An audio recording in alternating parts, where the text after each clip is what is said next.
Hello everyone, welcome to our channel পূর্ণ educational guide. প্রিয় ছাত্রছাত্রীরা, কেমন আছো সবাই? আশা করি সবাই ভালো আছো। আজকে আমি তোমাদের সঙ্গে একটি খুবই গুরুত্বপূর্ণ রচনা নিয়ে আলোচনা করব। রচনাটি হলো পরিবেশ দূষণ ও তার প্রতিকার সম্পর্কে।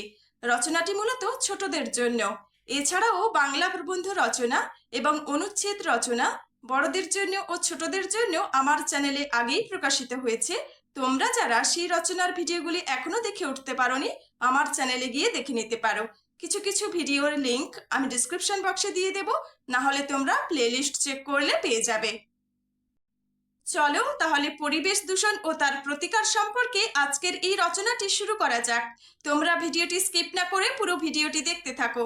আশা করি ভিডিওটি তোমাদের কাছে খুবই হেল্পফুল হবে। রচনাটি শুরু করার আগে তোমাদের সবাইকে বলে রাখি, তোমরা যারা চ্যানেলটি নতুন ভিজিট করছো অবশ্যই চ্যানেলটিকে সাবস্ক্রাইব করে পাশে থাকা বেল আইকনটি ক্লিক করে দিও, যে কোনো ধরনের শিক্ষামূলক ভিডিও সবার আগে পাওয়ার জন্য। পরিবেশ দূষণ ও তার প্রতিকার। যাহারা তোমার বিষাইছে বায়ু নিভাইছে তবু আলো, তুমি কি তাদের ক্ষমা করিয়াছ, তুমি কি বেসেছ ভালো। রবীন্দ্রনাথ ঠাকুর। বিজ্ঞানীর অনন্ত কৌতূহল নিবৃত্তির জন্য নির্বিশেষে সব বস্তুর পরীক্ষা নিরীক্ষা, প্রাকৃতিক সম্পদের ক্রমবর্ধমান চাহিদা পূরণ এবং অহরহ মানুষের অবাঞ্ছিত কাজের ফলে পরিবেশ দূষিত হচ্ছে। এইভাবে চলতে থাকলে মানুষের ভবিষ্যৎ হবে ভয়াবহ, মারাত্মক। তাদের জীবনযাপন হবে অনিশ্চিত।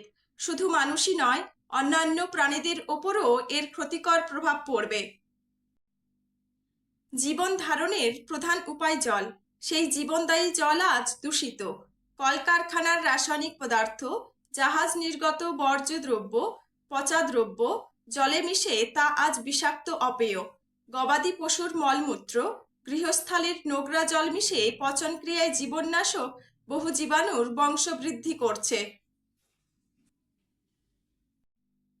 হাটে বাজারে যে পরিমাণ নোংরা সঞ্চিত হয় তা ভাবনার বিষয়। পশুপক্ষীর মৃতদেহ, অতিরিক্ত প্লাস্টিকের ব্যবহার আজ মৃত্তিকা দূষণ ঘটাচ্ছে। এছাড়াও জমিতে কীটনাশক ওষুধ, রাসায়নিক সার মাত্রাতিরিক্ত ব্যবহারের ফলে মাটি দূষিত হচ্ছে এবং উর্বর শক্তি কমে যাচ্ছে। চলমান গাড়ি থেকে সবসময় বিষাক্ত গ্যাস নির্গত হচ্ছে। কলকারখানার কালো ধোঁয়ায় আকাশ ভরে যাচ্ছে। স্ট্র্যাটোস্ফিয়ারে ভাসমান অসংখ্য ধূলিকণার পরিমাণ বেড়েছে। জেট প্লেন থেকে উদ্ভূত গ্যাস ওজোন গ্যাসের স্তর হালকা করেছে।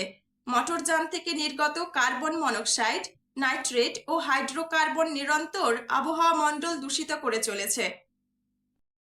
রেডিও, মাইক, পটকা, আতশবাজি, গাড়ির টায়ার ফেটে যাওয়া, যানবাহনের বাঁশির কর্কশ আওয়াজ, ডিনামাইট বিস্ফোরণ ইত্যাদি প্রতিনিয়ত শব্দ দূষণের সৃষ্টি করছে, যা সর্বদা আমাদের হৃৎপিণ্ডে আঘাত হানছে, চাপ সৃষ্টি করে চলেছে আমাদের স্নায়ুতন্ত্রে।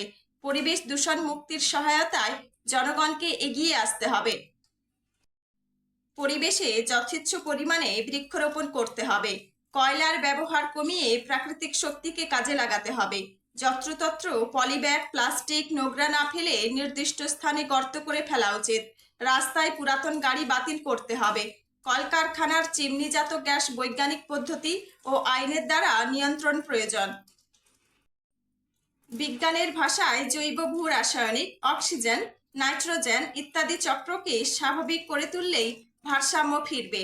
পরিবেশ দূষণ শুধু দেহের ক্ষতি করে তা নয়, মানসিক ভারসাম্য বিঘ্নিত করে।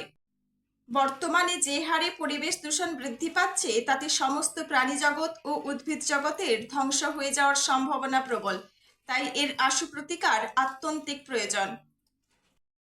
তো আমার প্রিয় ছাত্রছাত্রীরা, পরিবেশ দূষণ ও তার প্রতিকার সম্পর্কে আজকের এই রচনাটি এখানেই শেষ হলো। তোমরা এই রচনাটি করো। পুরো রচনাটি কেমন লাগলো অবশ্যই কমেন্ট করে জানিও। রচনাটি ভালো লাগলে আমার চ্যানেলটি সাবস্ক্রাইব করে দিও, লাইক শেয়ার ও কমেন্ট করে দিও। আর তোমরা যদি অন্য কোনো শিক্ষামূলক ভিডিও পেতে চাও অবশ্যই কমেন্ট বক্সে কমেন্ট করে জানাও। আজকে এই পর্যন্তই, দেখা হচ্ছে পরের ক্লাসে। ভালো থেকো, সুস্থ থেকো। ভিডিওটি দেখার জন্য সবাইকে ধন্যবাদ।